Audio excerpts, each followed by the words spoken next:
So just going back, so you're living with pain for, a long time.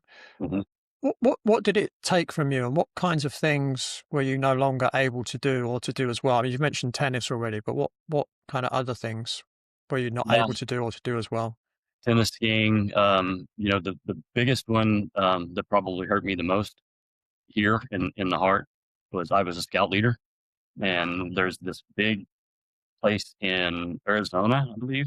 It's called Philmont, and our entire troop went. My son was super excited about going. It's a 7-day hike. I couldn't do it.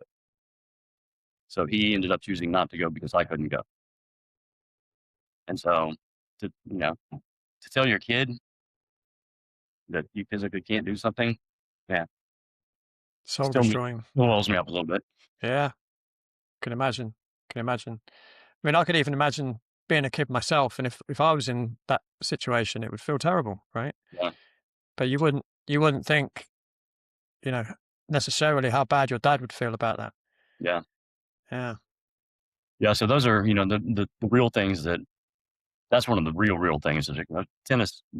Okay. I couldn't play tennis anymore, but not being able to do things with my family, those types of things that's, skiing, going skiing with your family, spending 5, 6 days, in the mountains, just, you know, I only have one son. So the three of us, me, my wife, and my son, it took that away from me. Yeah. Yeah. I mean, the thing that I see a lot, working with people in pain, when they come to me, they often their main focus is to get out of pain. Yeah. But actually, when I start speaking to them, it's not. It's that they want to go back to being able to do the things they can't do. Yeah. Right. That's whether it's and playing with kids is one of the most common things I hear people say. Sport is another one. Yeah. Work is another one, particularly if they're self-employed. Hmm. Right. If they're not self-employed, it's not so big an issue. But Right. if someone's self-employed, obviously they can't earn money, especially if they've got a physical job. Um, then they're very keen to get back to work. But it's quality of life. That's what it's all about. It's the quality Absolutely. of life, rather than the pain itself. I find, when you start speaking to someone and you really start delving in and asking them the right questions, it's all about the restrictions that pain puts on them, physical restrictions. It's almost like I sense talking to people. Of course, I've had pain myself, so it's not like Yeah. I haven't experienced it myself. But when I work with people, it often seems to me like it feels like they're a prisoner or a slave to the pain. Agreed. You know, Yeah. and it's about, for me, it's about helping people get their freedom back. That's kind of how I see pain. Absolutely. So was there like, for you, was there like a one particular point where you decided, I need something different now, that what I'm doing isn't working? Um, and you kind of mentioned it briefly earlier, but why did the mesenchymal stem cell injections feel like the right choice for you instead of the knee replacement? I spent 9 hours on a surgical table the first time around, and I didn't want to do it again. And Wow. I've seen some people go through knee replacement and the amount of pain that they were in, and the amount of recovery time. And frankly, you can't go back. Once it's replaced, you can't go back. I can Mm, go and have my knee replaced after having mesenchymal stem cells if they don't work. So it was really a choice of, and I looked into it for a long time. When I first started looking into it, it was, gosh, $20,000 to get a knee injection.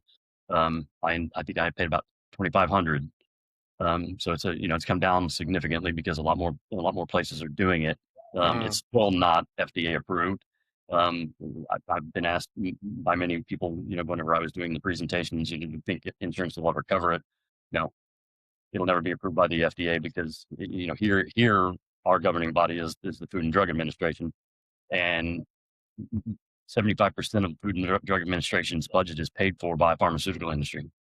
yeah, So, and what I always say is, if your boss is paying your salary, what do? You do what your boss tells you to do. yeah, There's no way that they can patent stem cells, so they can't profit from stem cells. So they're never going to allow them to be approved. yeah. And so people go out of the country. There are clinics here in the U.S. now that do it. They're very restricted in terms of like being able to advertise it and those types of things. But I guess they're somehow kind of under the covers allowed to do it. But almost all orthopedists now will do stem cell injections. Obviously not covered under insurance, but the surgical procedure to remove the adipose fat or the bone marrow is. So they do have a method to make money off of the insurance company, but then they're still charging a whole lot of money for these folks to get their own stem cells put back in, and the efficacy or the success rate around that has been very small in terms of the people that I've spoken to. If this sparks something for you, there's a much deeper conversation in the full episode. You can watch it here on YouTube or on Spotify, or listen on Apple Podcasts. Like, subscribe, and stay connected for more.